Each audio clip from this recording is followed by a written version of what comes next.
16 अगस्त 1963 Malaysia और Singapore दोनों countries का आगाज एक साथ फेडरेशन ऑफ मलेशिया के अंदर होता है। इसके 2 साल बाद ही 9 अगस्त 1965 में पॉलिटिकल, इकोनॉमिक और दूसरी बढ़ती हुई टेंशंस और डिफरेंसेस की वजह से मलेशिया से सिंगापुर को अलग करके एक सेपरेट कंट्री का दर्जा दे दिया जाता है, या यूं कहा जाए कि फेडरेशन ऑफ मलेशिया से सिंगापुर को निकाल बाहर किया गया। ली कुआन सिंगापुर के पहले प्राइम मिनिस्टर जो प्रोफेशन से बैरिस्टर थे, वो आंसुओं के साथ टेलीविजन पर अपनी इंडिपेंडेंस की अनाउंसमेंट करते हैं, क्योंकि उन्हें मालूम था कि ये वक्त सिंगापुर की आवाम के लिए कितना टफ होने वाला है और कितने मसले फेस किए जाने वाले हैं। उन मसलों में सबसे पहला था नो नेचुरल रिसोर्सेज। सिंगापुर के पास उस वक्त कोई नेचुरल रिसोर्सेज जैसे कि तेल या गैस कोई रिसोर्स मौजूद नहीं था। यहाँ तक कि पीने का साफ पानी भी इनफ मौजूद नहीं था, जिसकी वजह से उन्हें हर छोटी से छोटी ज़रूरत को भी इंपोर्ट करना था, यहाँ तक कि कंस्ट्रक्शन के लिए मट्टी और सीमेंट भी। दूसरा, प्रोटेस्ट और क्लैशेस की वजह से कंट्री में वायलेंस बहुत ज़्यादा बढ़ चुका था और रायट्स और क्लैशेस में तकरीबन 36 लोग मारे जा चुके थे। इस वक्त कंट्री इंतहाई नाजुक मोड़ से गुजर रही है। इसके अलावा सिंगापुर की ज़मीन का एक बड़ा हिस्सा लो लाइंग यानी पानी से ढका हुआ बगैर किसी ड्रेनेज सिस्टम के था, जिसकी वजह से मलेरिया और डेंगू जैसी बीमारियां हर तरफ फैली हुई थी। सिर्फ यही नहीं, बल्कि 1968 की एक अनाउंसमेंट कि 1971 तक UK naval base completely close हो जाएगी, सिंगापुर की 20% जीडीपी को कम कर देती है और 40,000 जॉब्स कंट्री से गायब कर देती है। 1965 में सिंगापुर की जीडीपी पर कैपिटा सिर्फ $500 थी, जिसकी वजह से सिंगापुर थर्ड वर्ल्ड कंट्री में काउंट की जाती थी, जबकि IMF के डेटा के मुताबिक इस वक्त सिंगापुर की जीडीपी पर कैपिटा ऑलमोस्ट $150,000 है, जो कि USA, UK, चाइना और दूसरे सब सुपर पावर्स से भी कहीं ज्यादा है। ली कुआन कैम्ब्रिज यूनिवर्सिटी से बैरिस्टर की पढ़ाई करके और अंग्रेजों का काम करने का तरीका सीखकर वापस कुछ अच्छी उम्मीद और कुछ करने के जज्बे के साथ आए। ली कुआन सिंगापुर के पहले प्राइम मिनिस्टर थे जिन्होंने अथॉरिटी संभालने से लेकर सेपरेशन के बाद तक मुश्किल वक्त में भी सिंगापुर के लिए बहुत अहम और बड़े फैसले किए। जो काम किसी भी नेशन को बनाने के लिए सबसे ज्यादा अहम होता है, ली कुआन ने सबसे पहले वही काम किया, करप्शन का खात्मा। वो करप्शन को किसी भी कंट्री के लिए खोखला करने वाली बीमारी समझते थे। Prevention of corruption act POCA 1960 में ही एक्शन में ले आया गया, जिसने CPIB यानी करप्शन प्रैक्टिसेस इन्वेस्टिगेशन ब्यूरो को बहुत ज्यादा पावर और इन्वेस्टिगेशन अथॉरिटी दे दी थी, यहाँ तक कि वो हर एक का पर्सनल बैंक अकाउंट तक चेक और वेरीफाई कर सकते थे। ली कुआन ने मिनिस्टर्स को बहुत सी फैसिलिटीज देना शुरू कर दी थी और उनके लिए $1 मिलियन से भी ज्यादा सैलरीज एलोकेट कर दी थी। लॉजिक और वजह सिंपल थी कि इतना दिया जाए कि करप्शन बेवकूफ़ी लगने लगे। ट्रांसपेरेंसी इंटरनेशनल की 2023 की रिपोर्ट के मुताबिक सिंगापुर न सिर्फ दुनिया के top GDP per capita countries में शामिल है, बल्कि लीस्ट करप्ट रैंकिंग में भी 3rd नंबर पर आता है।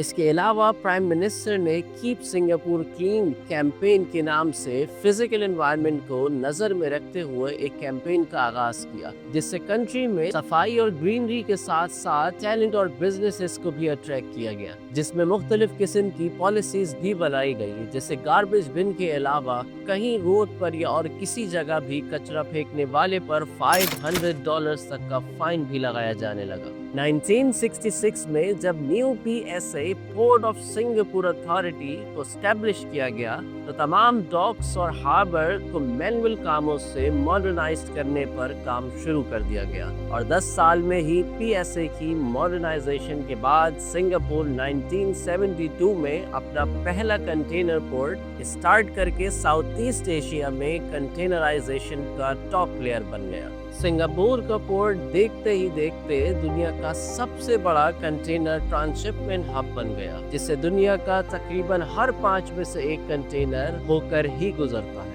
शेंगी एयरपोर्ट 1981 में यानी आज़ादी के 16 साल बाद ही कंस्ट्रक्ट कर दिया। ये एयरपोर्ट एक्सपेंशन और एफिशिएंसी के विजन को साथ रखकर बनाया गया, जिससे पैसेंजर को एक कन्वीनियंट और फास्ट एक्सपीरियंस दिया जा सके। Changi airport consistently world best airport का अवार्ड लेता आ रहा है और इसके अलावा मजीद 700 अवार्ड्स भी ले चुका है। शेंगी एयरपोर्ट 100 से ज्यादा एयरलाइंस जो कि 400 डिफरेंट सिटीज में जा रही होती हैं मैनेज कर रहा होता है, जो इसे एक इंतहाई important global air transit stop बनाता है। शुरुआती सालों में सिंगापुर का सबसे पहला मकसद था इलिटरेसी को ख़त्म करना। हर शख्स को बेसिक एजुकेशन और स्किल्स प्रोवाइड करने पर जोर दिया गया, जिसके नतीजे में बहुत तेज़ी के साथ एक स्किल्ड और ट्रेन्ड वर्कफोर्स तैयार कर दी गई। गवर्नमेंट ने मुल्क के बेहतरीन स्कॉलर्स को दुनिया की टॉप यूनिवर्सिटीज में स्कॉलरशिप्स में भेजा, ताकि वो पढ़ कर वापस आएं और मुल्क के लिए काम करें। और इस स्ट्रेटजी ने सिंगापुर को एक well educated civil service develop करने में बहुत मदद दी।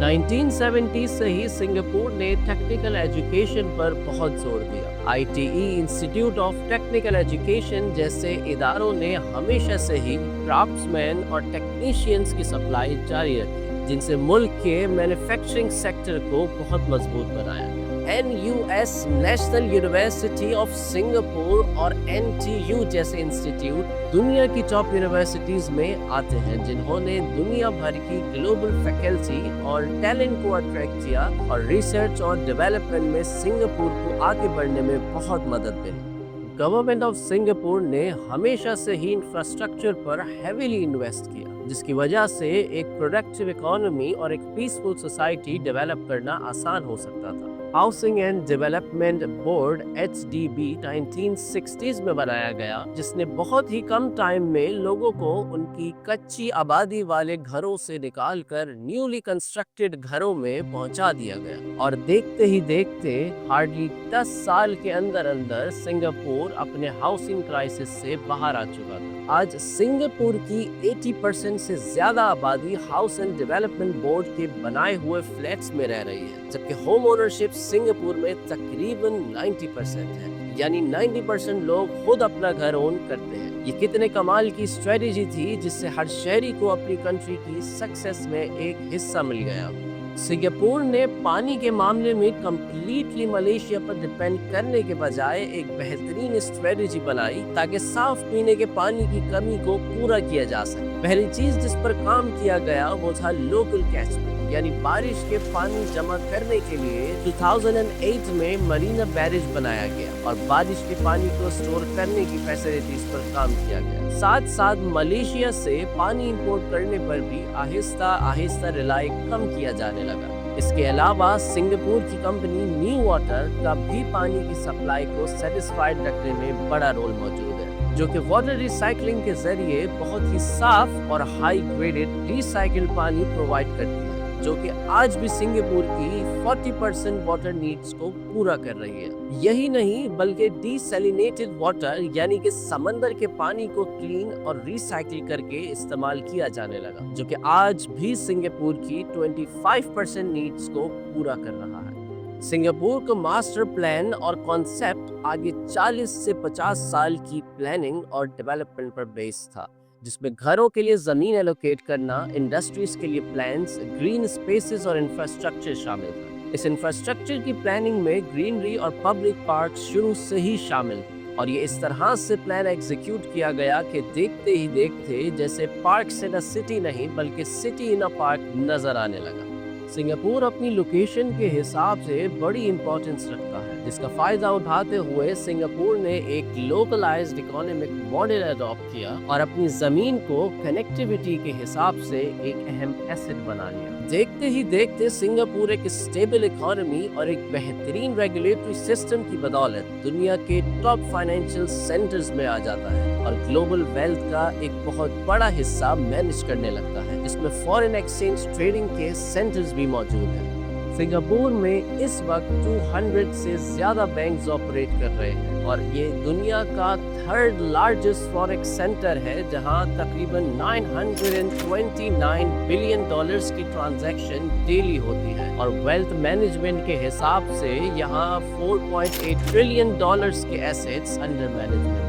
सिंगापुर का पासपोर्ट दुनिया में कंसिस्टेंटली फर्स्ट रैंक अचीव करता हुआ आ रहा है, जिसकी वजह से इसके शहरियों को 195 कंट्रीज में वीजा फ्री या वीजा ऑन अराइवल एंट्री की सहूलत मौजूद है, जिससे ये भी पता चलता है कि दूसरी कंट्रीज को सिंगापुर और इसके शहरियों पर कितना ज्यादा ट्रस्ट है। सिंगापुर ने हमेशा ही अपनी पॉलिसीज को न्यूट्रल रखा है और हमेशा ही इंटरनेशनल लॉस को तोड़ने से बचता रहा है। अब कुछ लोग इसे अक्लमंदी भी कहेंगे, जबकि कुछ लोग इसे हिपोक्रेसी भी कहते हैं। लेकिन इन सब बातों में जो चीज वाज़ेह है वो ये कि सिंगापुर ने अपनी आवाम के साथ मुखलिस रहकर उन्हें बहुत आगे पहुंचा दिया।